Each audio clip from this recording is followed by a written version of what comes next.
महाराष्ट्र केसरी कुस्ती स्पर्धेच्या भूमिपूजन समारंभाच्या निमित्तानं उपस्थित असलेले कर्जत जामखेडचे कर्तव्यदक्ष आमदार आमचे सहकारी मार्गदर्शक आदरणीय रोहितदादा पवार, गुरुवर्य अर्जुन पुरस्कार विजेते काकासाहेब पवार, आमचे दुसरे सहकारी हिंद केसरी पैलवान अमोलजी मराठे, आमचे दुसरे मार्गदर्शक पंकजी यादव कुंभासर, उपस्थित सर्व कर्जत जामखेड मधील सर्व पैलवानावरती प्रेम करणारे आमचे सर्व कुस्ती रसिक, खऱ्या अर्थानं आज आनंद होत आहे।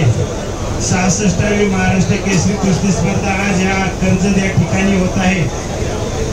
खरं तर बरंच वर्ष झाले या महाराष्ट्र केसरी कुस्ती स्पर्धेला गालबोट लावणाऱ्याचं काम आता आमचे मार्गदर्शक विजय भाऊ मोडाळे यांनी सांगितलेलं आहे।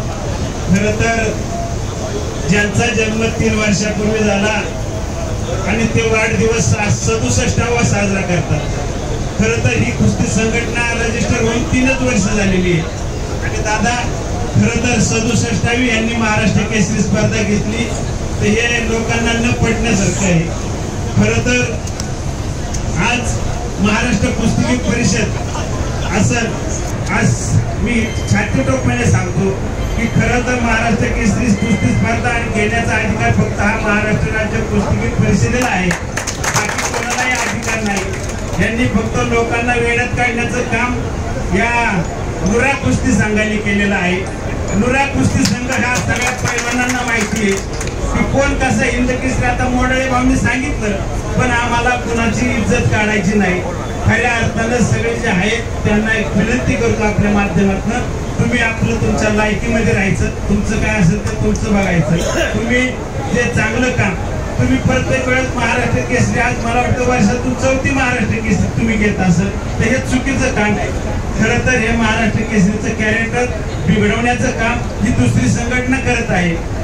खरंच मामासाहेब मोळांनी जी संघटना चालू केली, आदरणीय शरदचंद्रजी पवार साहेबांनी आज तन मन धनाने ही संघटना चालवलेली आहे आणि इथून पुढेही चालणार आहे। त्याचा वारसा आदरणीय रोहितदादा पवार यांनी चालवण्याचं काम या ठिकाणी केलेलं आहे। यांनी फक्त माणसाच्या मनात द्विधा मनस्थिती निर्माण करण्याचं काम या संघाने केलेलं आहे। त्यामुळे सर्वांना विनंती आहे की ही महाराष्ट्र केसरी कुस्ती स्पर्धा छातीटोपणे सांगतो की ही खरी महाराष्ट्र केसरी कुस्ती स्पर्धा आहे। न्यायालयीन बाब चालू आहे, न्यायालयाचा निकाल काय होईल ते होईल, पण तुम्हाला वेड्यात काढण्याचं काम ही लोक कशी करतात। महाराष्ट्र राज्य कुस्ती संघ परिषदेची स्थापना मला वाटते 70 वर्ष झालेली ही स्थापना झालेली आहे आणि त्याच्यानंतर भारतीय कुस्ती संघाची स्थापना त्याच्यानंतर झालेली आहे। पण हे लोकांना सांगतात की यांना भारतीय कुस्ती महासंघाची मान्यता नाहीये। अरे तुम्हाला कोण सांगायचं की ह्या भारतीय कुस्ती महासंघाला या महाराष्ट्र राज्य कुस्तीगीर परिषदेला मान्यता देण्याचं काहीच कारण नाहीये, कारण ही संस्था ही स्वतःची रजिस्टर केलेली संस्था आहे आणि ही संस्था महाराष्ट्र ऑलिम्पिक संघटनेला ही संस्था जॉईन आहे। त्याच्यामुळं हे फक्त लोकांचा गैरसमज करण्याचं काम ही संघटना करत आहे। खरंच बोलण्यासारखं खूप आहे।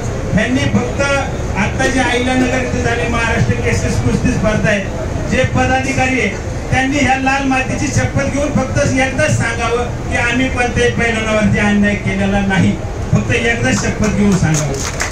तसं ह्या कुस्ती स्पर्धेमध्ये ह्या अधिवेशन मध्ये एका सुद्धा मुलावरती अन्याय होणार नाही ही अशी मी सर्वांच्या वतीने या ठिकाणी ग्वाही देतो आणि ना भूतो ना भविष्य अशी ही महाराष्ट्र केसरी स्पर्धा पॉवर इज पॉवर या म्हणीप्रमाणे ही स्पर्धा ना भूतो ना भविष्य होईल अशी सर्वांना विनंती करतो। सगळं राजकारण तुम्ही बाजूला ठेवा, फक्त ह्या लाल मातीसाठी तुम्ही सर्वांनी पैलवानांनी एकत्र या। तुमचं राजकीय पक्ष कोणता असेल हे मला काही देणं घेणं नाही, फक्त पैलवानकीसाठी तुम्ही सर्वांनी एकत्र या आणि ही विनंती करतो आणि अतिशय चांगल्या पद्धतीची स्पर्धा होती आणि सगळ्यांनी चांगल्या पद्धतीने सहभाग घ्यावा सर्वांना विनंती करतो आणि पुन्हा एकदा सर्वांचं स्वागत करतो आणि या ठिकाणी थांबतो।